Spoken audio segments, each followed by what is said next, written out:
Well, good morning or afternoon at this point, I guess. So today I am here with Cameron Leach. I met Cameron at a music festival in Houston. It was last year, right? 2019? Yep. Yeah, at the Space City New Music Festival. Cameron was a guest performer. He is a percussionist. Probably, wait, you went to Eastman, right? Yep. And you only have your undergrad, correct? No, I have my undergrad from a place called Capital University in Ohio. Okay. My master's at Eastman. Okay. So you did your master's at Eastman. All right. Well, so like I said, I met Cameron at Space City New Music Festival last year, and he is a percussionist, professional percussionist at this point, and he's just carving a living out by playing percussion. So today I'm just going to try to talk to Cameron about that, playing percussion and sort of what that means. Um, so first off, Cameron, welcome. Thank you for being here. Yeah, thanks for having me. Yeah. The first thing that I really want to dig into is like why percussion of all the things. Yeah. Well, it's really just because saxophone didn't work out. No, but to be honest, the whole getting into music thing was my dad's fault. He was a rocker, a guitar player growing up. And then, I started seeing a lot of my family members. I grew up in a really small town. They were all in the marching band, right? So I wanted to be just like my cousin and play the saxophone. And eventually I stopped practicing. My friends were all drummers and I flipped over to playing drums, right? But fast forward many years after that. And, one thing that I think is unique about percussion and one of the things that I love about performing as a percussionist is just how visual of an instrument it is. It's really probably the most unrestricted instrument in terms of your presence on stage and being able to move around. It's the most restrictive in terms of gear because you're dealing with lots of instruments. And so it's restrictive in some ways and unrestricted in others. But I feel that when I'm on stage, I have a lot of leeway and a lot of wiggle room to kind of do what I want and be a performer, not just a musician, and kind of encapsulate the whole thing. So, the other thing is percussion is a very fresh instrument. It's only been around for less than 100 years in terms of its current context. I mean, really like 70 years maybe or less, especially as a solo instrument. And so, it's exciting because it's so fresh, so new. We don't have a lot of performance practice. We don't necessarily have a standard repertoire. And I think that's actually an advantage, not a disadvantage. It's very hard to get a violinist playing recitals of new music because you're entrenched in Paganini, you're entrenched in all of your, piano trios and these pieces that are part of the rep. Percussion, no one comes to a percussion recital expecting to hear a particular thing because there is no particular thing. It's all new. Right. That's actually funny. When I was in school, a good friend of mine, he was a percussionist, and he sort of gave a talk to our new music or our sort of a composers collective thing at my undergrad. And one of the things that he said was, new music concerts for him, it's just like a roll of the dice. Like you literally never know what you're going to get. It's like it could be the coolest thing you've ever seen or heard in your life. It also could just be someone screaming at you for like 20 minutes. Like you never know what's going to happen. And I think the coolest thing about like percussion land is that like all of that is like just acceptable. Like that's just part of it. And like it's really interesting too for you guys because like everything is an instrument. Like even like your body Yeah. is like you could be like if you can make sound with it, you can play music with it. Right. I think that that's a really interesting point about just percussion in general. Hmm. Yeah, we're at an interesting point right now in terms of percussion's development, right? So there are different schools of thought with this particular topic, which is that of performer composers, right? People that are players, but also write their own music, maybe for them to play, maybe for others to play. But there's a debate, right? One side of the coin is that uh, performer composers are typically untrained composers. And so what I mean by that is they haven't studied composition formally in a school context. They haven't studied a lot of music from centuries past, right? But they know that on a marimba, playing two open fifths and arranging them in a particular way to make a minor seven or a major seven chord with an open voicing is possible. And so there are these characteristic sounds that performer composers create, but they don't really like if you analyze the pieces, they don't make a lot of theoretical sense, but it works because it's a visual instrument. So it's almost like people thinking, so the critics of that basically say it's not real music, right? On the other side of that, we have people saying, we have other people writing music that are composers first and don't understand the idiomatic feel of the instrument. So then you get impossible pieces written. But a lot of people say, well, that's the real music because it's coming from their head. It's not coming from a point of what feels good in the hands, and really the answer is somewhere in between that, right? Sure, I mean, it would be beautiful to have it would be beautiful if Bartok had written for the marimba. It didn't happen because it wasn't around. It wasn't in that context. It would be nice if Stravinsky wrote for it. Wasn't around. So, we want pieces by Jennifer Higdon. We want pieces by Andrew Norman and these young composers, living composers. But at the same time, we're getting a lot of pieces from our own professors in our universities. But there are critics of that. There are critics of everything about this. But we're at an interesting point. All that to say, there is no standard repertoire. There is a young art form here, and we're taking what we can get. Right. I understand that. I think that to me, actually, it's like the fact that you guys don't have a standard repertoire. I don't know. Maybe it's just because like I studied composition in school, but like I find that it's just this like blank canvas in a way. And on the sort of composer side of things, I can relate to like giving somebody something that's just impossible to play because it was just some idea I had, and actually it's been since I started working with percussionists that I've started to think more about the aesthetics of like the piece. So like, what does it actually look like? How do they look when they perform it? And, in a way, it's like, I feel like that's actually a really old concept. Because for instance, it's like harp technique comes from this idea that you have to look pretty while playing the harp. Like you just have to, that's why they have all those like fluid motions when they're like stroking the harp, Right. but it's this really old idea of what you look like matters. And then somewhere along the way, it's like that kind of gets lost. And I feel like it's reemerged in the past 100 years or so. And, you guys as percussionists kind of, again, I think because sound can be achieved from so many different objects that you as percussionists sort of have embraced this like choreography in a way, and it's really funny too. So you mentioned that like marimba just didn't exist for some of these composers, right? Which I mean is a very true thing. Personally, I feel that if guys like Beethoven had access to a drum set, like that guy would have written the most metal of music in like the 1700s. Because it's just like Beethoven and these older classical composers who we sort of see now as these like highbrow music that kind of puts you to sleep. Like they really were writing hardcore music for their time, and it's just, I think that had they had access to some of the modern instruments that we have today, things would have been vastly different for them. You bring up Stravinsky. As far as I know, he's one of the first guys to ever actually start writing for percussion. What was that piece? The Soldier's Tale. I always forget the French name. Yeah. It's basically a drum set, right? He just broke it up between like different players. Have you ever tackled that piece before? I have not. No, I know that. I mean, that's something we kind of study in history Sure. percussion classes, and it's really the first instance of a multi-percussion setup in a sort of mainstream piece like that. Right. Now, can you kind of briefly go into what that sort of means, multi-percussion setup? Yeah. So, in percussion, we have pitched and unpitched instruments. And so pitched instruments, your marimbas, xylophones, vibraphones, etc. And that could range through tuned bowls, it's anything that's tuned.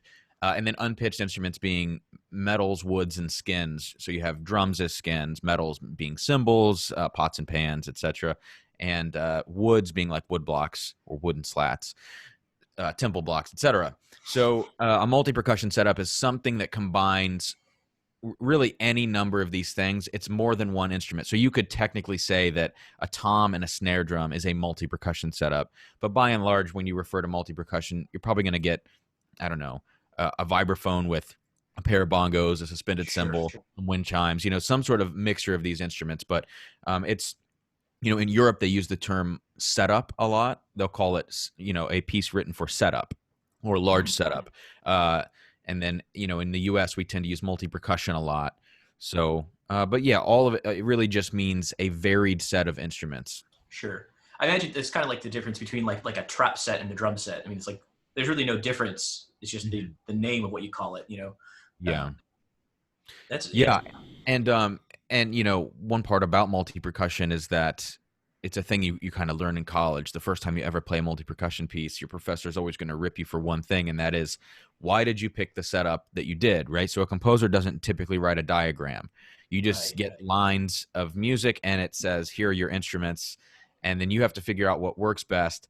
And so if you have this instrument over here at a different height than this one, et cetera, and it's not ergonomic, and you have to reach and do weird things, that's like automatically you're getting docked from your professor, right? Let's say. Right. But it's Right. it's true, because like when you get into a context and you're reading through a piece like that, you want everything as close and compact and easily accessible as you can have it. So yeah, that would be like an interesting challenge with multi percussion. One thing that I think is funny as a performer, again going back to visual Mm. percussion, is that if I know that I can reach this instrument and I can intentionally put it further away from me so that it looks more dramatic, I will do that, because you're showing like almost an intentional struggle or an intentional drama on stage. Like I have a piece for two snare drums, and instead of putting them right next to each other, I put them as far apart as they can go, that I can still reach them, and it almost is an interaction or a conversation between two very opposing forces because of the distance between the drums.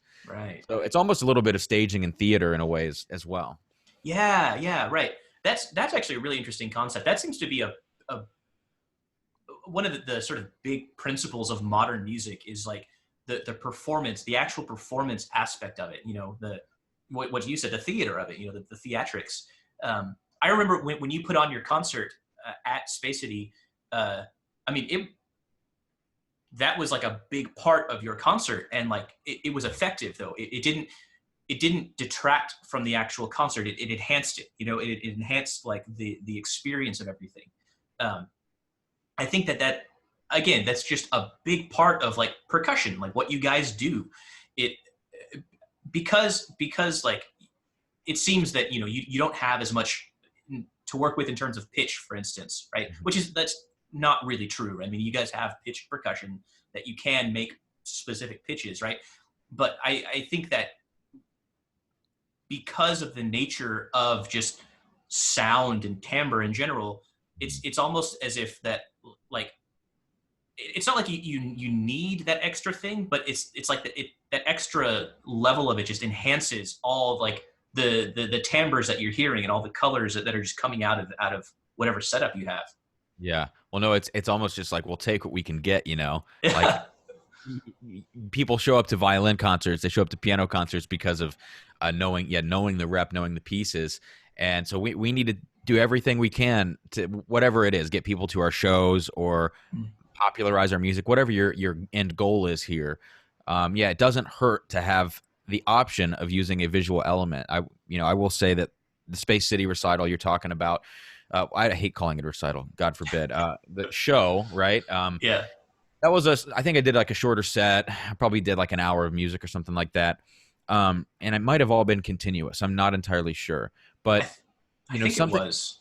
Yeah, something that I've been working on is how far can we take this? So there is, and how far can we cross it over as well into other worlds? There's a specific genre of music, obviously theater music, right? Mhm. Theatrical percussion. But a lot of that lives in that new music sort of esoteric, like not just strange, Yeah. weird Yeah. music world. And I love that stuff, but I can't take that everywhere. You can't play that for general audiences. So it's like, how can I get involved in theater music in an interesting and accessible way and pair that with some of this other stuff and create a program that feels like a show, feels like a touring production. It doesn't feel like a recital.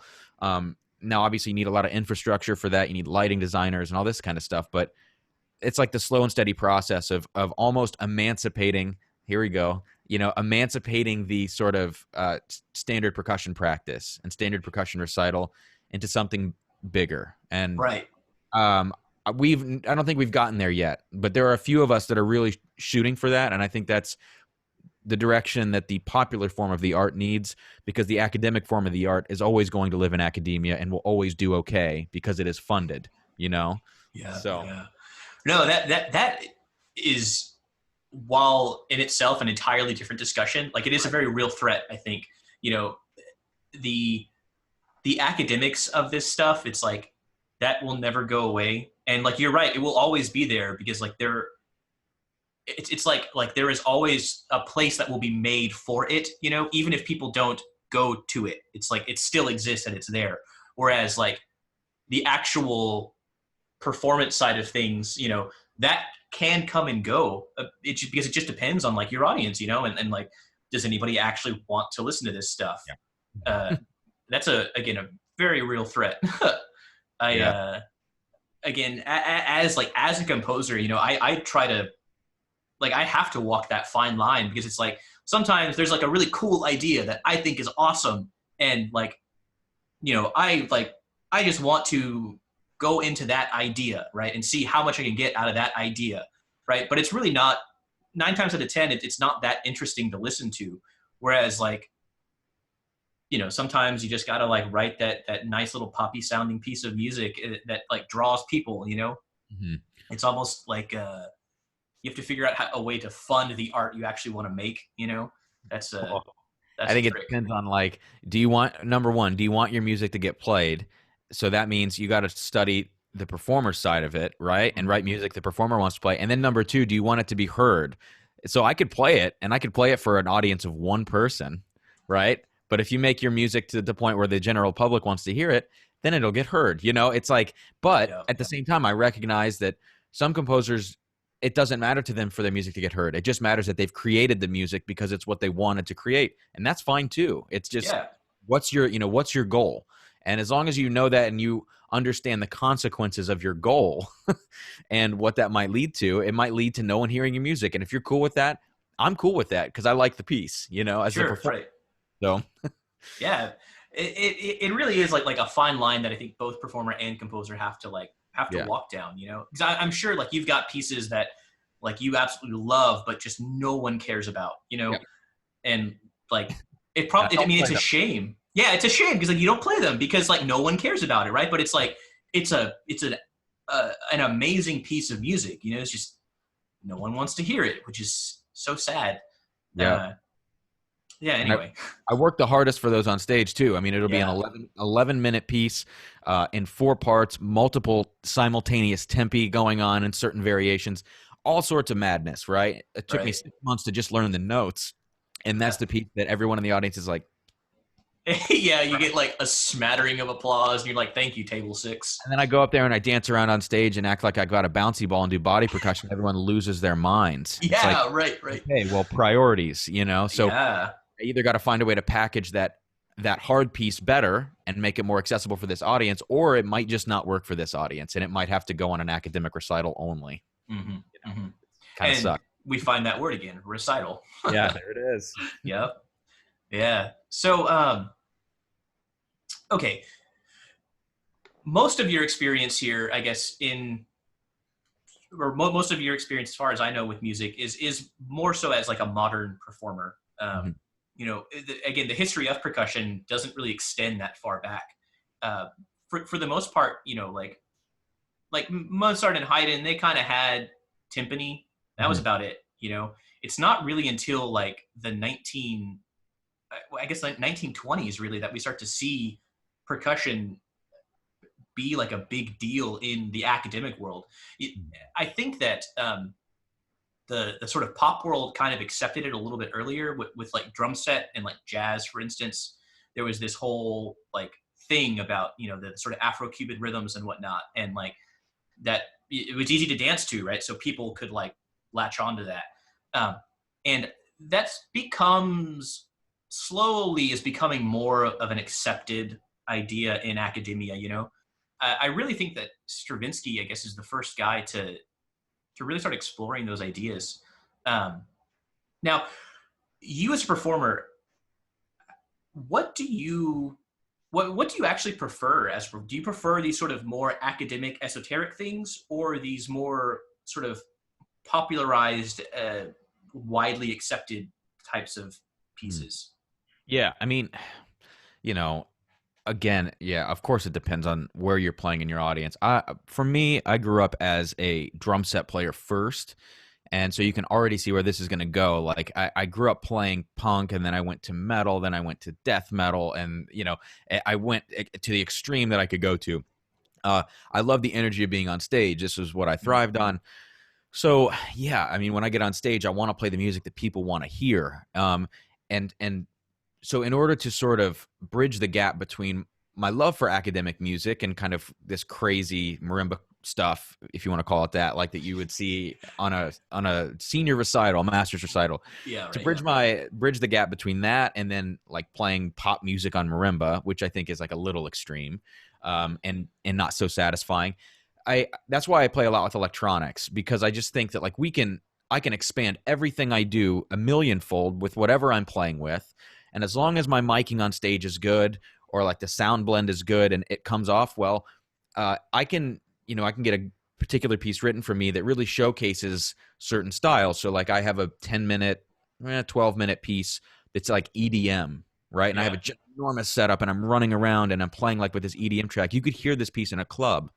And so I love that, and it's enabling me to kind of bridge the gap between those worlds. But if I had to pick one, I would leave the academic music behind, which was a great way to study, a great informative practice for me to go to. But inevitably, I like to be on stage where people are enjoying it and they're not sitting there like scratching their heads, yeah, you know. right. Like, what does it mean? Like, But I would have to go that direction if I had to make a choice. But again, like this is the issue we're having in the sure. percussion world right now. We're at this crossroads. There's all this infighting going on, and there aren't enough there aren't enough people that have made themselves have performing careers to really be able to speak on this from a career standpoint, Mm. from a standpoint of someone who's done it. There are a lot of professors, right, who have done 3 degrees and gone straight back into academia, and Yep. they've never had a performing career. And those are some of the loudest voices sometimes. And it's, of course, they're on the side of academia. And Right. of I mean, course, that's their bread and butter. You know, it's like, yeah, but it's like I feel like if those people had gone out and taken 5 years off and tried to create a performing career, they would understand that there's another side of this. And yeah. so I'm on that side, I feel. Um, but I also see where both sides are coming from. Oh, sure. No, I understand that completely, man. You mentioned like there's a lot of infighting kind of in percussion land right now. It's the same thing with like composers. You know, Mhm. there's so much like people are torn between these sort of like popular ideas, you know, like the acceptance of pop music even into the academic world is still like a new idea. And like Mhm. a lot of people in like my generation and younger, they're like all for it, you know? Because it's like that's the music we grew up listening to, right? That's the music we grew up playing, right? Yeah. Whereas like my teachers, very few of my teachers actually like even would analyze Beatles songs, for instance. You know, they would like. I mean, it's like it's nice to listen to in the background, sure, but it's like they would just kind of turn their brain off, right, and not engage it, right? And that seems to be a big, just a big deal in music, kind of all around right now. Is like what is academic and what's not academic, you know? Um, Yeah, I see a lot of discussions online, actually. I won't name any names, sure. but I see a lot of discussions from composers who are theory teachers at schools talking Yeah. about the fact that they want to integrate a lot of popular music theory into their coursework because it's actually relevant to someone's career outside of music. And I'm all for that. You Yeah. know, Same. I think a lot of times the old guard, which is what I'll call them, uh, those people, what they need to understand is that I don't think we want to blow it all up. I think we just want to integrate. and that and, Yeah. Right. and so it's like I don't think we're like radical on this side. I think we're just saying we need to like bring this side in and have a more holistic view of everything. I can just tell you, like, Yeah. I didn't take jazz theory in college. I had a choice to take my last 2 semesters in jazz or my last two to finish out classical set theory, all that. I took the classical stuff, and that's like my biggest regret because you know, all the songwriting skills, all the harmonization skills, that all came from jazz theory. It doesn't come from more common practice and learning tone rows. While that stuff is great, I Yeah, can't right. tell you the last time I ever used that in my real life. Right, right.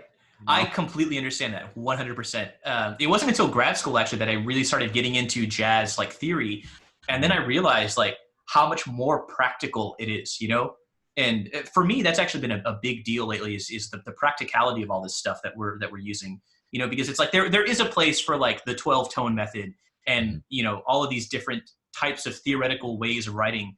There is a place for it, right? But it's like it it doesn't need to happen all the time. And the same thing is true for like these sort of like jazzier things or like the popular side of things. It's like there is a place for it. It doesn't need to happen all the time. Something that I actually been like thinking about lately for the past 3 or 4 years at this point is that like drums in general and just the nature of like a percussion line, I guess. Like I have this theory that it doesn't matter what's happening, like with the notes or the harmony on top, but it's like if there's like a sick drum beat underneath it, then like people will just automatically like be more into it. You know, there's something about just rhythm that draws people into something. It's like being able just to move suddenly makes everything more accessible. You know? Yeah. Well, I mean, case in point is the fact that people are coming out with solo drum set records now and they're successful. It's Yeah. something that you think about, how could that ever be possible? Nate Smith. Yeah, like how could that ever happen? Well, it's because yeah, rhythmic phrasing, masters of rhythm. I mean, it really is it is What a was thing. what was that movie?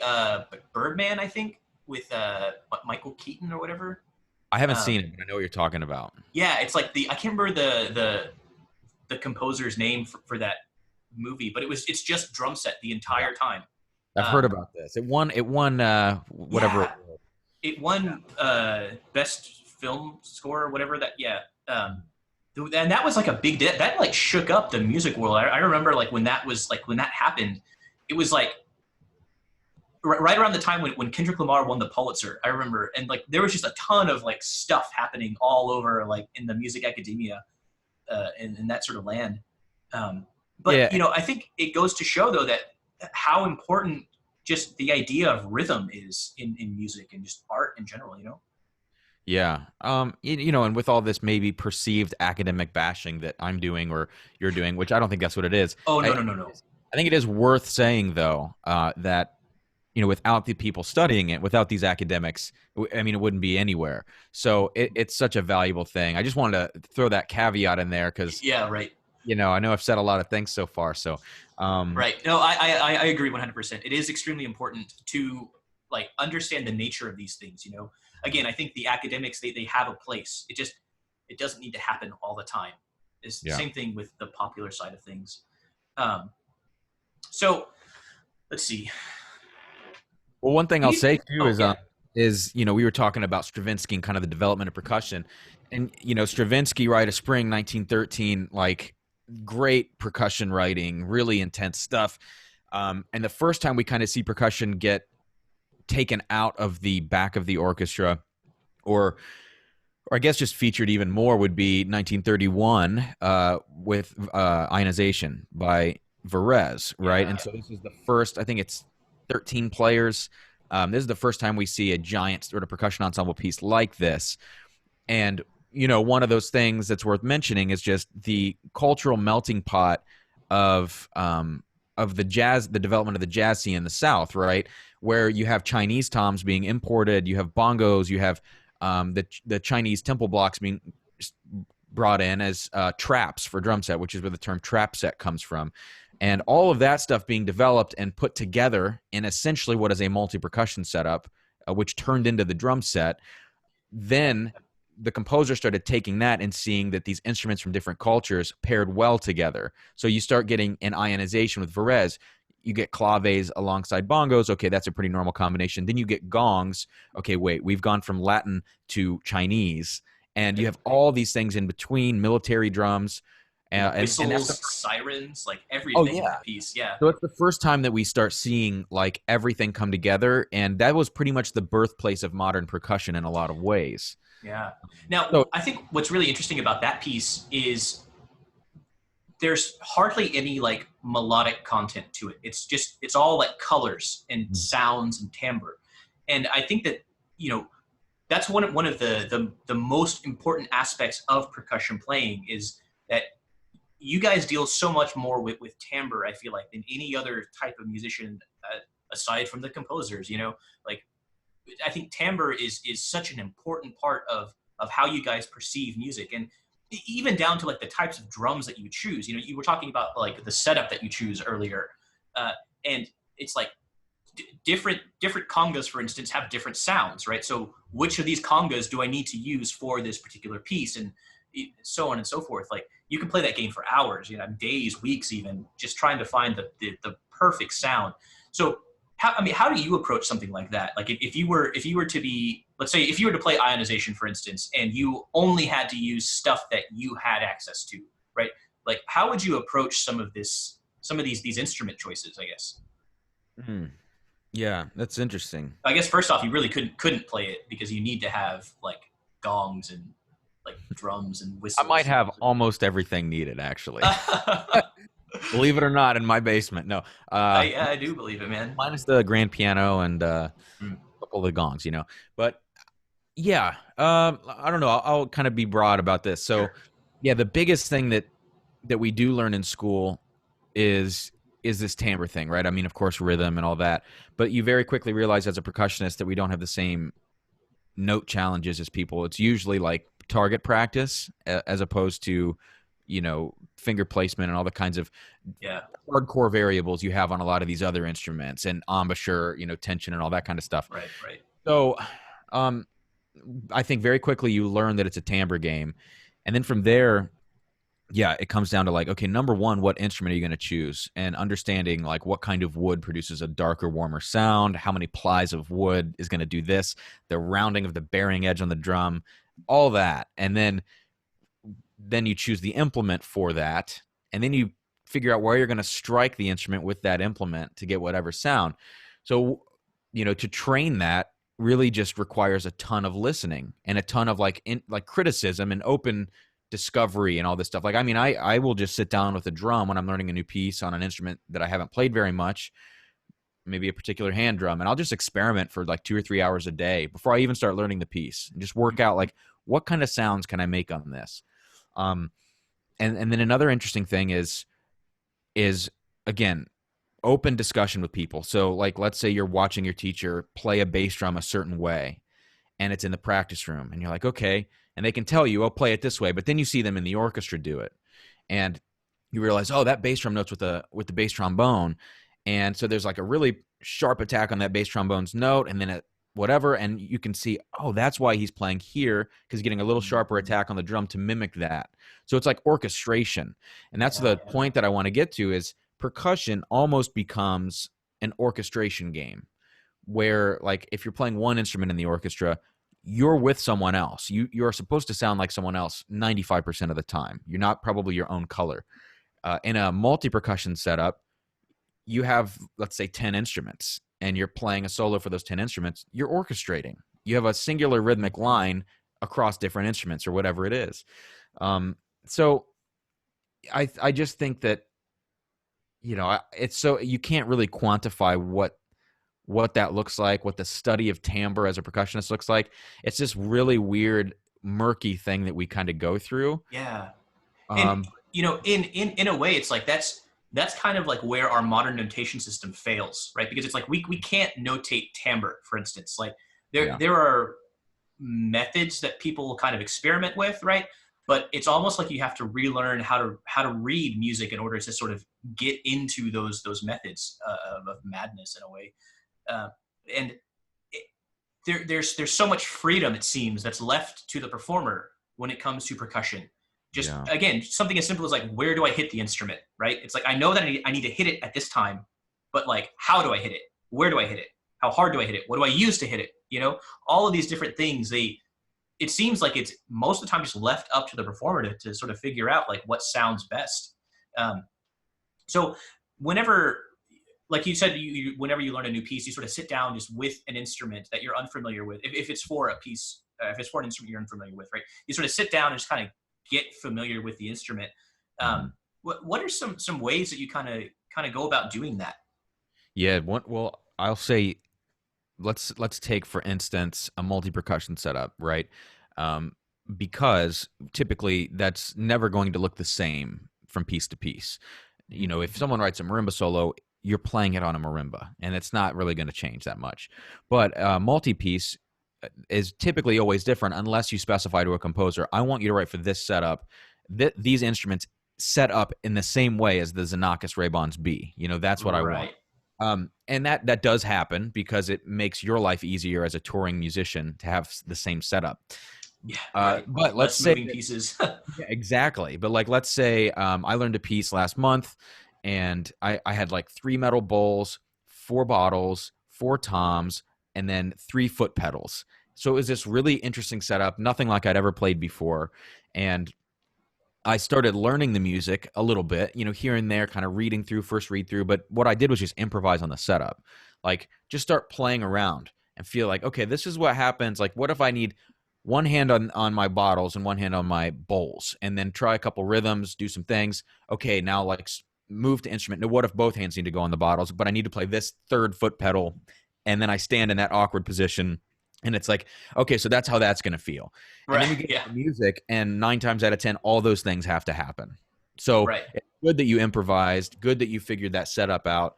And then, you know, that would be from a logistics choreography standpoint. If you want to talk about like a timbral standpoint, then the question becomes, what is the composer's goal here? Like, if should the drum pitches all lead up through the bottle pitches, or should they intermingle? And so you start thinking about where the pitches of the instruments, or if they're unpitched instruments, what the timbres are.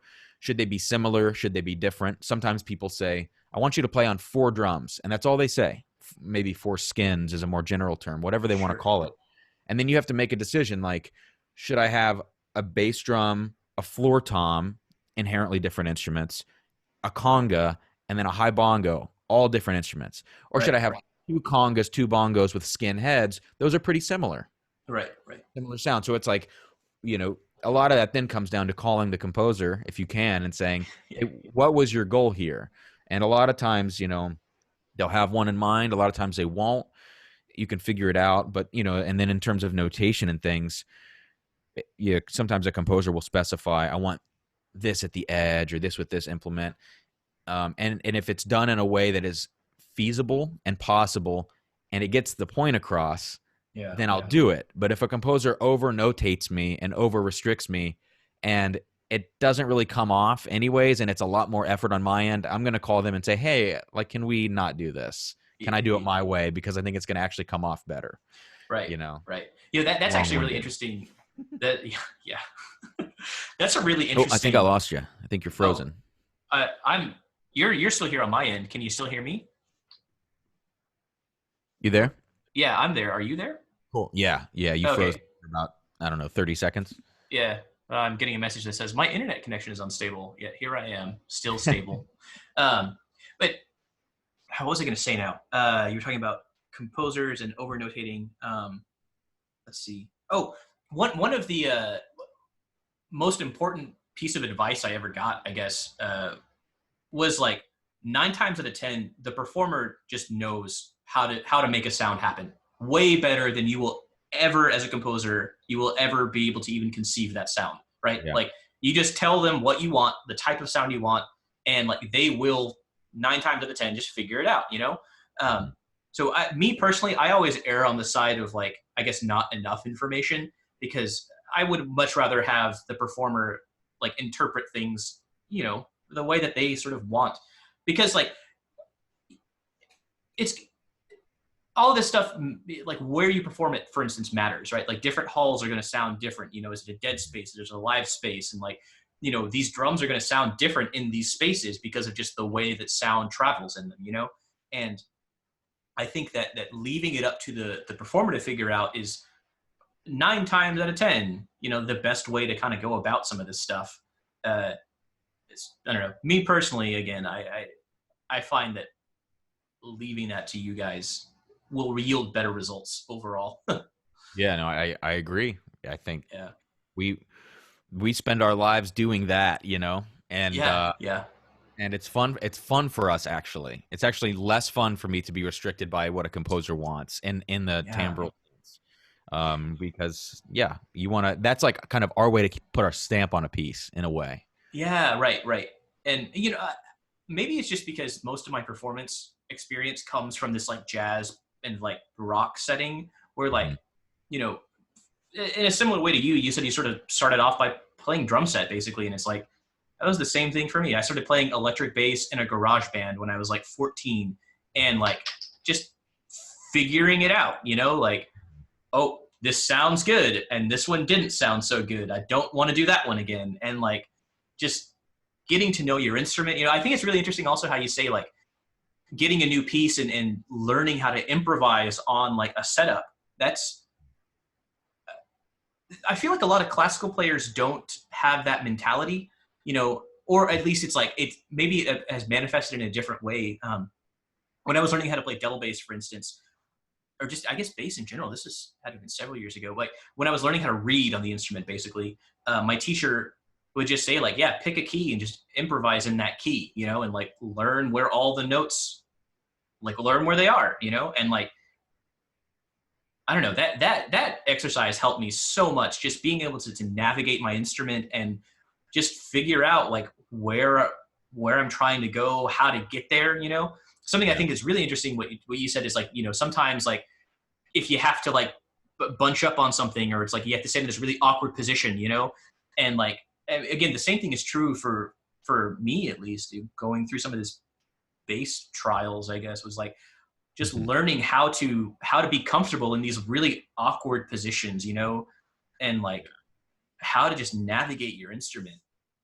Again, I couldn't imagine doing it with percussion because it's like every piece is just different. Every piece has different instruments. Every piece has different sounds, different goals. Whereas like for me, about half the time I'm playing long tones. So like I can just, as long as my note sounds good, we're fine. Yeah. Yeah. That's like that. It's a blessing and a curse for us. Mm. One thing that's kind of funny is when I do get a new multi percussion piece, I'll look at it and I'll be like, no way. I mean, that looks crazy. And so I'll start to learn it, and day one hopeless, day two hopeless, because also not only is the instrument different, but the notation's always different. Every composer notates differently. So it's like, okay, so today the four toms are going to be on these lines. Yesterday for that other piece they were on these spaces, and then the day before a composer had another, it was in grand staff, and they had another staff for the toms. So that in and of itself is crazy. So like every time I get a new piece, you're learning a new instrument and learning how to read a new instrument, and 50% of that, basically.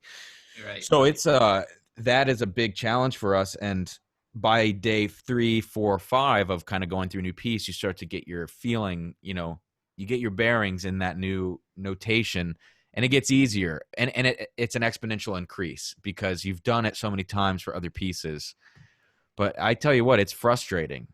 Oh yeah. And there is no standardized notation, and there can't really be because you can never predict what instruments are going to get used. So Yeah, exactly. Right. Like for instance, if I say hand drum, I'm sure for you that means there's a million types of drums that could possibly mean, and I think it matters for like the space and the type of piece it is, if it's going to be performed outdoors versus indoors, different. Do you need that sound to cut? Do you need the sound to be a part of like blend more? Like there's so many variables that kind of go into this, and things that composers just like they literally cannot account for. Also, which is fascinating to me. I think I don't know. Percussion just in general is such a fascinating world to just see like the mentality that you guys sort of take with you into pieces and how you approach things. So much of it just seems like it's trial and error, and like you just kind of figure it out, and then something works, and it's like, oh great, I'm going to do that again. yeah, that's a very fair assessment. I, uh, uh, I yeah. one time had a percussionist friend of mine. He sort of said, like, whenever you're writing for percussion, just make it idiot proof. Like, just I hate to put it like this, but these were his words, right?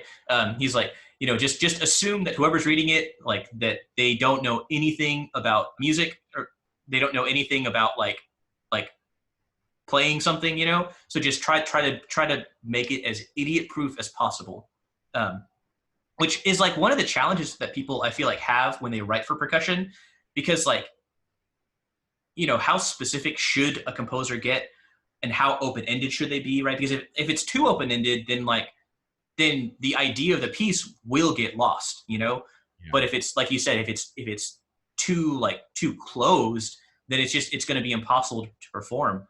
Now I think that's really interesting. One thing that you said about like, using two stabs, for instance, or like having instruments, they are represented by different lines for different pieces. um, One thing that definitely pitch instruments have an advantage over, I guess, is that like our notation system hasn't changed much in a long time. Whereas for you, it's like every piece is different. I'm curious, what are some of the most difficult things you don't have to name pieces or composers, but what are some of the most difficult things you've had to read, I guess, and like what made them so difficult? Ooh, goodness. Let me think about that. I think it can come in a few different ways. One is, I play that piece Le Corps à Corps where the notation is not defined at all. Like it's written on a staff spatially, high to low, but it doesn't tell you what any of the note heads mean. So like it's up to you on your hand drum to just figure out what sounds you want to make when. But so it's like not aleatoric notation, but kind of Yeah, is yeah, in that way. And it's also impossible. Like there are pieces that are, that's another thing, right? There are pieces that are written for percussion to intentionally be impossible. And that's a very modernist approach mhm. and la di da. But at the end of the day, I can't play your piece. And whether that's the speed, like you demand, like, no, like unwavering 120, whatever, however they want to notate it. And it's like, okay, you've written me 30-second notes in this insane configuration that like no human will play. And so the performance practice now for this piece is that we just start at 60 and a shell through that whole moment, because that's Oh, the only thing we can do to try to generate momentum. That's a problem. right. Uh, and like, and that's in one of our most revered pieces, Xenakis Rebons B at the end in the coda. So why? You know what I mean? Like, Yeah, and we act like it's not a problem, but that's a problem because he wasn't working. That wasn't worked out with somebody. So the name of the game for me is like, as a composer, you're alive, and there are many percussionists alive around you. So call somebody, and like let's work this out together and figure out yeah. what's going to work. Now Yeah. that's actually a really interesting sentiment in a way. So there's tons of Facebook groups dedicated just to like setups for different types of things. Mm. I I have talked or spoke with a lot of like drummers for just various musicals in the area and whatnot, and they there's a particular Facebook group page. I can't remember what it's called, but basically it's like whenever you have a musical and it's a drum set plus a multi percussion setup, basically, and it's like there's only one of you, because that's what the budget allows. So Yeah. like you got to figure out how to like turn these like two books into one player, and like just seeing some of the ways that people kind of like work around this stuff. I think Mhm. it's really interesting how like these different communities have kind of just through the internet gotten together and just kind of like, I use this setup for this because it works, and someone else is like, well, I have taken parts of this setup and done it like this. And Yeah. like, there is no like right way to do any of this stuff. There's definitely a wrong way. I found out there's a Oh yeah. wrong way to write for you guys, but there isn't really a right way to do it. Mhm. Yeah, and I mean, and what's funny is that kind of brings me full circle in a way here, because in talking about the stuff we were mentioning in the beginning, performer composers, right? The Mhm. percussionists that write for percussionists obviously know the instrument, but a Right. lot of times because we're not studied composers, the music itself is not of a high quality. That's a very subjective statement. I Sure, understand that, sure. but then what's good though is the interactions between percussionists and composers, like real composers, whatever that is, where the percussionist can say, no, look, so check it out, we can do this crazy flourish kind of thing, Yeah. and where I put my left hand on the accidentals, my right hand on the naturals, and I do what are called double lateral strokes up the instrument. a lot of composers who are percussionists will take that technique and use it in very trite ways in their pieces, just ascending minor seven chords, arpeggiations, whatever. Right, right. But the fact of the matter is, it's like sometimes as percussionists we make fun of that and say, oh, it's another piece. Like we have this funny thing where some of the pieces are called like uh Moonlight in the Desert, or like Yeah, I under, know exactly what you're underneath the talking about. stars. And it's like this very sort of new age sound with like, yeah, like I'm saying, minor seven chords or add a nine here and there, and you're just arpeggiating, and it's a very kind of dark, mysterious sound. But I will say, and this is something that someone recently told me about, is like, if we would have shown Ravel that technique, it would have been a darn good piece of music that came out Right, of that. right. And it's not the technique that we should fault. It's just the fact that like the people writing it might not understand musically the best way to employ the technique, but that doesn't mean that using idiomatic techniques is wrong, because if you look at a flutist, that flutist wants to know that the composer is writing well for his or her instrument, you know? Um, like as a percussionist, it's better to get a piece that sits well on the instrument, which is why we play a lot of this percussionist composer music. Right. But if we showed a real composer those techniques, that's what you want. You don't want them just writing what comes out of their brain, because half the time it doesn't work. Yeah, right, right. It literally is impossible to sort of Yeah. do some of the things that composers think of, which I think that that relationship between composer and performer is extremely important for that reason. And you know, it is really fascinating too, living in this modern world and creating music, because like, you're not in Texas, right? Like you are in Ohio right now, but through the wonders of the internet, like I can talk to you about music and like ask you questions of like, why, would this work, right? And you can just very bluntly tell me no, and here's why, right? And then ideally give a suggestion as to what could work, and like through that collaboration, you just make a better piece of music overall. Um, I think that that seems to be a really current idea, because for so long, like modern music was just like stuck in this academic world where like the intent of the composer was everything, right? And it's like you had to do that, which that kind of brings me to one of the topics kind of this class is that you said this word earlier, aleatoric music, right? I'm not sure if my class will have gotten to that term by this point or not, but basically aleatoric music is chance music, essentially, right? It's like you don't know what it's going to sound like until you actually do it, basically. And that idea kind of lends itself so much to percussion in a way, but also like,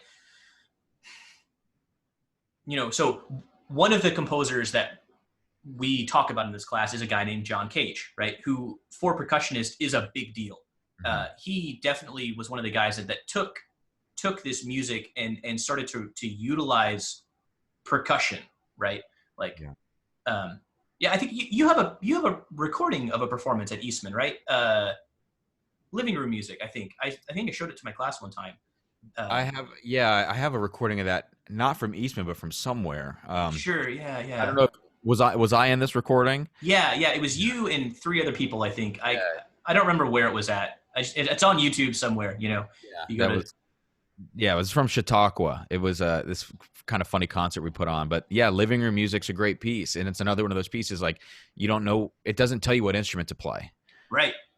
So you just assume that I don't know if I can't remember in the program note if there's anything, but you play on instruments that you would find in your living room, whether it's tapping a magazine or like opening a newspaper. Yeah. There was a point in time where I was really into that idea, and I tried to like serialize like how to play a newspaper. That was a bad idea. Yeah, I don't know. I mean, like all that music is cool. All the John Cage, Lou Harrison, Henry Cowell, all of it's cool stuff. Yeah, I don't know how practical it is, but again, it was like sort of this just, it was music for their time. I mean, they were using the instruments they could get their hands on, and it did sort of create this idea of found percussion instruments. And it wasn't necessarily academic, but in a way it was still within its own bubble, if that makes sense. So like you can kind of isolate that music as a thing and we can see its influence, but it's good that there's that music, and we don't need to write like that anymore, because like We've Yeah, yeah, gotten past that in a way, and it's just like right, right, classical music. It's percussion's classical music, really, is what it is. right. Um, No, that's a really good point, actually. Like, you know, any musician who's like worth their salt would, I I think they might not enjoy that sort of thing. They might not enjoy listening to it, right? But they definitely should like respect it yeah, and like understand the importance of it, you know? And it's like even if you don't like that style of music, it's important to understand that like John Cage did it, so you don't have to, right? Like they right. did this so that you don't have to do this now. You can build upon that idea. Um, ironically enough, though, usually I don't know how we're going to do it this semester, but I always have to give like a listening exam as part of this class, right? And I always Mhm. do this thing where I just play random pieces that the class has not heard and just ask like stylistically, where does this belong? Like, is this aleatoric? Is this romantic? So on and so forth. Um, and the piece they always gravitate towards, I always show them living room music, right? And they're always so shocked at how like at that piece and like the sort of rhythms that come out of it and like they are like inherently drawn to that piece more than like sometimes even more than like those Ravel pieces or like other Cage stuff you could say. But like I think it's really interesting. This kind of leads me back to this idea that rhythm is so important for just people, and like if there is a rhythm that you can latch onto, then like suddenly the masses can like understand that. It's something about just patterns, I think. Mm, There's this really interesting book that when was it written? Had to have been 5 or 6 years ago, called On Repeat by this lady named Elizabeth Margulis, I think her name is. I can't hmm, remember where she teaches, but she's like a music psychologist or something. okay. And when she was writing the book, I don't know what she's doing now. When she was writing the book, she was studying how music affects like non-musicians basically. And a lot of it was about repetition. And ironically enough, what they found is that if you repeated an idea, like it was much more accessible to non-musicians, Yeah. which I think, I don't know, this it's fascinating to me, the idea of pattern and repetition. And yeah. Yeah, I mean, this is a funny specific point, but in the percussion concerto repertoire, which is young and fledgling, right? Yeah, Uh, yeah, some of the pieces that get performed the most are the ones that have I guess if you wanted to call it a rondo structure, but what I'm really talking is verse chorus here, and yeah, that's the way I look at it. So Jennifer Higdon's percussion concerto, for whatever reason, gets played a lot, and that's because there are licks that return 3 times within the piece. And every time you see the other part of it too is that as a percussionist, we have a visual representation of what's happening, which is really important. So that lick is always on the vibraphone. So anytime you see me go to the vibraphone, after the second time I've done that over there, you can yeah, assume that the yeah. third time I'm going to walk over, I'm going to play that lick again. Right. So That's there's interesting. setting up not only an aural expectation, but a visual Right. expectation to match, which is an interesting point. And then another concerto for marimba by Emmanuel Sejourné has in its second movement, heck, actually in every movement there is a repeating motive, a repeating chorus in those. So, and by and large, those are the ones that the audiences want to hear, and those are the ones that the performers play and that the orchestras program. So I'm just saying, that is absolutely correct. The pieces that are through composed are the ones that don't see the light of day so much. Yeah. Right. Right. And I don't It's think just that's a problem. I mean, oh I think that's like fine. And a lot of people want to try to force the issue on this. And I don't think you're going to be able to force the issue on a culture that's trained in that music for the last wow. 100 years of like pop, radio, all that stuff, you know? Right. No, I think that's a really important thing to make note of is that, as a culture, we have definitely been like indoctrinated to hear music a certain way, from like the pitch material all the way down to the form of this music. Um, that's one thing I really try to focus on a lot in my class actually is form and Yeah. trying to just extrapolate like where our modern idea of song form came from, for instance. And like this is the mantra of my class at this point, but music has not changed much in about the last 500-600 years. Like Hmm. we're still doing the same stuff, just in a slightly different way. Yeah. Form, for instance, you use the word rondo, right? As my class knows, it's like, man, there's 3 types of rondos, right? It's like you have the French rondeau, which is at an X at the end, right? You got the Italian ritornello, which is the same thing basically, and then you got the German rondo, right? And like they're all literally the exact same thing. They just happen at different time periods, and like it's all, here's a section of music, here's a different section, here's that same section of music, Yep. here's a different section of music again, you know. And it's like that's it. It's the simplest, probably the simplest idea, but it's so effective. And like, you know, that it has had such an effect on our culture, just the way that we perceive pop music. You know, you use the term verse chorus, right? Again, as my class knows, like every pop song, about 90% of the pop songs that you listen to on the radio all follow the exact same form. It's like verse, chorus, bridge, chorus, chorus. Yep. That's it. There was this really funny video actually I showed my class of, it's Dave Grohl and Kyle Gass, and they're talking about how to make like a hit song, right? Mm-hmm. And one thing that Dave Grohl, he facetiously says this, but it's like, it's so true. You know, basically he says like every hit song, it's like, it's all just a chorus, you know? Like everything about the song is the chorus. Like Janie's got a gun. Everyone knows that line. Da da da da da. But no one knows the verses to that, you know? And he starts talking about like just Aerosmith songs and how it's like everything, it's like every great Aerosmith song is just chorus, you know, all the hits. And something else that he says, I think is really, it hits hard, but he says the deep cuts don't keep the mansion rolling. It's like, man, Yeah. that's so true. Yeah. That's funny that you said deep cuts. That is a term that I literally learned yesterday. And so for you to say that today, for some reason I never heard that. And someone said it to me yesterday and I had to like promptly look it up. One thing that's funny, I'll say, I might get these songs wrong. I don't know the Billie Eilish tune, but I know it's the one that was really popular from hers. Yeah, I don't know. And the other one would be, I think it's Sicko Mode, the other tune I'm thinking of. But these are songs that have sort of, they have like a section, and then there's just a weird break, and the entire song changes. And it's like completely unrelated, something that had happened for the first 45 seconds or however long, and then the rest of the song happens. And those are like the most jarring songs on the radio because there's like, you've completely defied expectation. I think it's really kind of a neat thing. I don't know, like who knows if that's going to stick? Who knows if that's relevant? I mean, it made it to the radio. So, I mean, you bring that up. So I'm not really familiar with much pop music, I hate to admit. But I mean, you bring that up and it's like, that's really no different than what Beethoven was doing, man. Like his the sonata in C minor, it just has this like really slow introduction that has nothing to do with the rest of the piece. And it's like a minute of music. Mm-hmm. And then suddenly the rest of the piece starts, right? And it's like that thing kind of comes back every now and again, but it's like the rest of the piece has nothing to do with that section, you know? And so like, I guess anything that you can do to just build interest, you know? Yeah.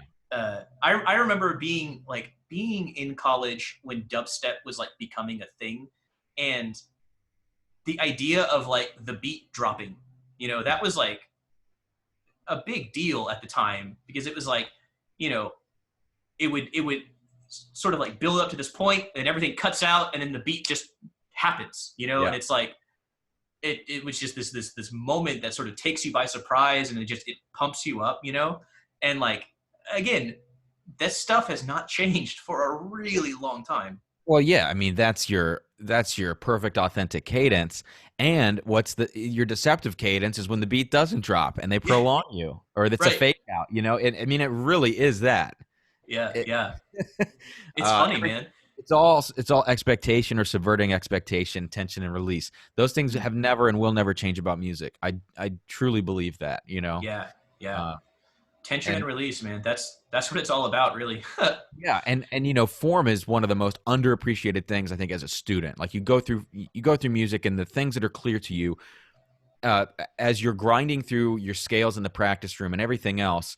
The clear things are rhythm and melody and like shaping and phrasing, and the least clear thing, at least for me, and I think for many others, is form because it seems secondary.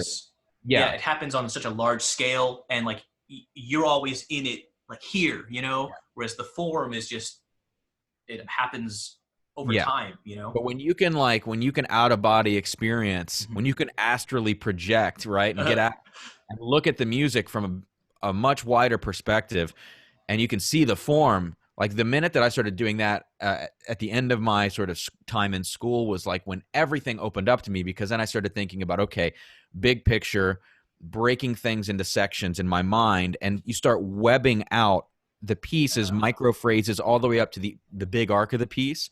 And that matters because that's what the audience is going to take away. Like at the end of the day, you can miss melodic notes and you can fudge rhythms, but if your form sucks and the direction of your piece, Yeah. as an audience member, you're checked out. So Yeah, I think right. form sells tickets, and that's why, like, I talked to Colin Curry.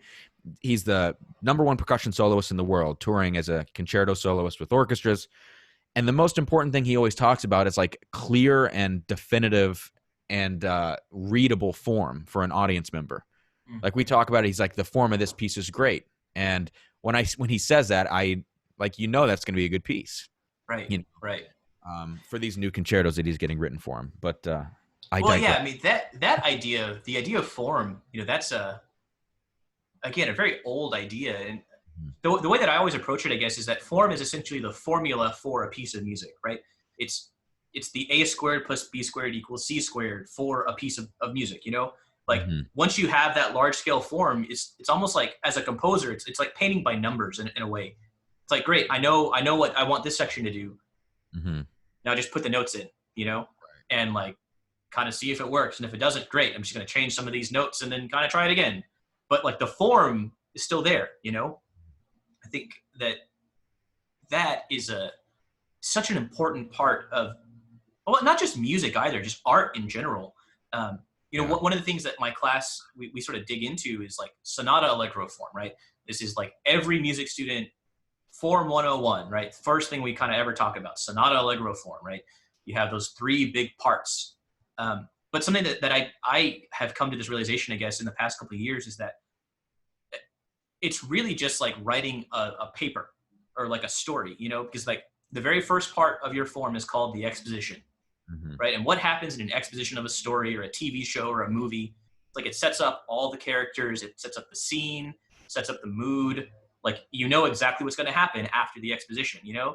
And then it's like the body of your paper, right? This is basically exposition is what I'm going to tell you, right? And then it's like, here is what I am telling you. And it's like, that's where all the stuff happens. And then you like recap everything, or you close it off, and it's like, this is what I have just said. So like, none of that changes between different art forms. It's like that idea of like form. I guess it's so important just for art in general. Mm-hmm. Yeah, and when you listen to a piece of music and you get from beginning to end and you don't remember anything that happened, that's because the form wasn't good. Like Yeah, I right. truly believe that. If there are things, if there are pillar moments that you can point to once you finish listening to a piece, and I don't mean passively listening. I mean you need to be actively listening. Sure, sure. But I can actively listen to some music that has very little readable form for the listener, and like you get to the end and you're like, yeah, that wasn't memorable. And if you Yeah, go back and you look at the not discography, but you know what I'm saying, like the works list of these composers, famous yeah. composers, there's a lot of unplayed works on there, and if you listen to them, they're not memorable. Right. It's like there's a reason that these kind of got lost to time. Yeah, and I mean some of that, yeah, maybe the motives weren't great, or maybe Sure. the thematic development, but by and large, I think there's many form issues in a lot of those pieces, I would Yeah. say. Man, Anyway. So the caveat here, this is entirely opinionated at this point, right? But I mean, I agree a lot with what you're saying here. For instance, like those sort of late romantic tone poems where it's like there's no form, they're just writing music, and it's like all these motives keep sort of coming out and reappearing, or like the music of Wagner is just so indicative of this, and it's like it's so just forgetful, I guess. It's like it's so easy just to like check out and then just kind of come back in and it's like, oh, we're still doing this thing, cool, fall back asleep again. And like, and in the case of these late romantic works, it's like 14 hours of just this formless soup. By the end of it, you finally get like a tonic chord and you're like, oh god, it's over finally, thanks. And Yeah. like just go home and do anything else now. Yeah, I haven't. Yeah, I mean, unfortunately, like I don't get to study music that often anymore, and I wish I could like more intelligently speak to that in particular. But it's what's funny is like you do realize though that the late romantic period, I mean, there's a reason that it hit a wall and hit an extreme, and then we, emancipated our tonality and all this stuff, right? There's a Right. reason that we got to that breaking point, though, and it's because we took these things too far, and that's what we pretty Yeah. much do in all of these eras. Right. I think we find the extreme of something and we move on. Um, yeah, Yeah. No, and we're definitely in this like gray area right now of like what is music, because like the 20th century kind of ruined a lot of stuff. I feel like for just artists, mm, uh, things got way too like. I feel like philosophy, science, and art got like too interconnected, and they all had to like have this crazy relationship, and it all had to mean something. Whereas like at the end of the day, man, if it sounds good, it sounds good, And like I don't know. Right now, I feel like we are in this weird gray area of like nothing is wrong. So like yeah. you can kind of do anything with art, right? But it's like, is it enjoyable? Are people gonna want to listen to it? Yeah, what's the zeitgeist of like right now in our music, whether that's academic music or whatever? Like what is it? And I really don't know. Yeah, And maybe we won't know for 100 years until we can look back on it with 2020 vision. I don't know, right, or when the right. whole period is ended and it can be encapsulated, like we can look at the 1800s or whatever. But Yeah, yeah, I don't know. But yeah, you look at it at least while we're in it now, and it's like I couldn't tell you what is standout or indicative of what we're doing right now, because I mean, with the advent of the internet, there's so much happening yeah. that and everybody has a voice and everybody's stuff is out there now. Who knows how you could ever possibly categorize this period of music? I don't know. Yeah, right. I had this discussion with my comp teacher several years ago when I was finishing up grad school, and Mhm. one of the things that he sort of said was that, you know, we're not going to be able to figure out what we were doing until many years. Like someone else is going to figure out what we were doing. It seems like the I don't know, the 20th century just ruined so much stuff for a lot of people. Like we got really into this idea of like everything has to be categorized and everything has to have a name, and you gotta like it can't just it can't just exist. You have to know why it exists. And there's so many, which I mean, it's not a bad thing by any means. It's like it's important to know those things, but I feel like people get too wrapped up in that sort of like like labeling what it is, and the idea of like genre and style and like you know for instance, like even in the pop world, like genre has gotten like ridiculous. You have this like post pop punk hardcore crab metal, and it's like Yeah. what like it's not just rock music anymore. It's like no no no no no no no no. It's post pop punk hardcore crab metal. It's Yeah. like okay, I don't know, man. Yeah. That's Anyway, well, that's cool, really man. all I got. I just wanted to talk to you a little bit about like your experience with some of this stuff, kind of see your thoughts, Yeah. dig into some of this stuff. Before we go, do you have any just closing thoughts about any of what we talked about, or just Hmm. music in general? Anything you want to talk about? Are your students majors or non-majors? Non-majors. Non-majors. Yeah. I mean, so I don't know. I always just try to tell people in school there's a bigger picture to everything that's going on. Especially when I'm talking to musicians, it's like what we kind of mentioned. You're in the weeds, you're thinking about all this stuff, but like at the end of the day, you're going to deal with much bigger problems than like, did I hit that B flat in that piece? Like you're going to be dealing with whether or not you're selling tickets and what the big picture of a lot of these things are and what art is and all this kind of stuff, what your voice as an artist. And I think a lot of that can translate to people who aren't musicians too, I agree and 100%. their, in their careers. So I don't know. I just I think just having a more macro view of everything in Yeah. life is better than the micro view. Like what are your end goals? I feel like that's kind of I feel like at least that's what you're trying to like get at here. Like what like what is it that you're trying to do with whatever it is you're doing? Uh, Yeah. which I don't know. Maybe that doesn't make sense to anybody who's not an artist, but for most musicians and artists, it's like, oh yeah, what am I trying to do with whatever it is I'm doing? Yeah. Oh yeah, very existential. Yeah, I right, create right. the new crisis.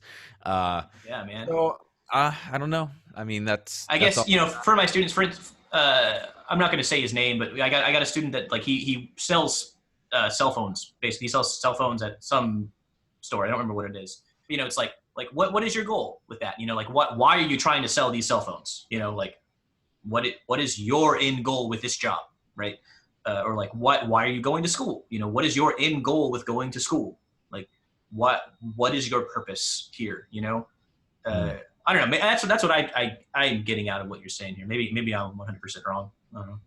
I don't know. I guess I mean I'm speaking a lot to artists. I guess it's Yeah, easy right. to talk to artists about it, but But I mean, art can be found in so many different mhm. worlds. I mean, a car mechanic is an artist. Like the way that people sort of take apart something. There's art in that. Because art and science, as much as I just said, no, they shouldn't be related. They really are related.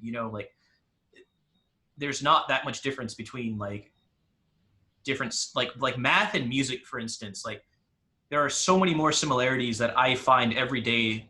How do I say this? There are less differences, I guess, between the two every day. You Mm. know, it just seems to be like I find something new about how to apply these ideas. I guess. Anyway, Yeah. well, yeah, man. Cameron, thank you so much for your time. I know you're really strapped for it right now.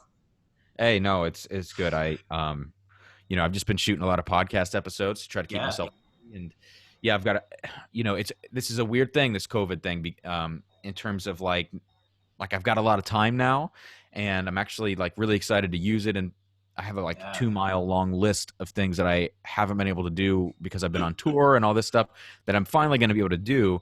right, But I have right, like one live stream concert coming up in 10 days, and it's like I'm grateful for the opportunity, but it's awkwardly stressing me out because I'm like, I wish I had nothing on my calendar officially, so that way I could just not worry about uh, right.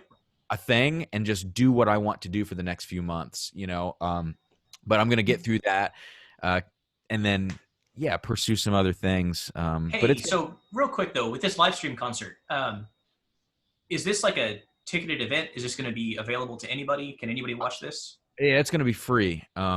I don't know if it's gonna be. I mean, I'm sure I'll advertise it, but I Yeah. don't know if it's hosted on my page or if it's gonna be hosted on the people who are kind of funding its page. Okay.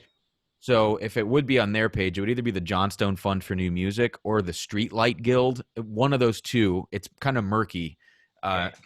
where this is going to go up. But yeah, it's going to be from my basement actually, which is kind of Yeah. funny. It was supposed to be at an off-campus location or at a venue, I guess. But then Yeah. But they, then COVID. well, even with it, they were like, "We'll just do it there," and then they're like, "Actually, just stay home and try to do it." So I ordered all these mics so I could make all this happen. Yeah. Right. That's cool though, man.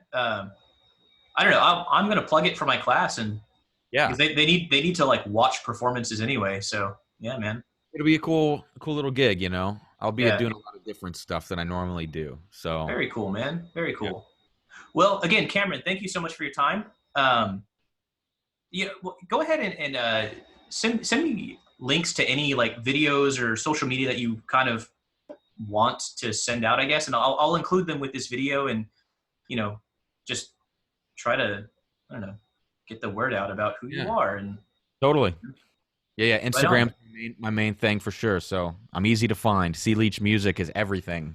So Yeah, uh, cool, man. Well, thanks and thanks everybody for your time. I really appreciate having the opportunity to talk at you a little bit, maybe. yeah, right.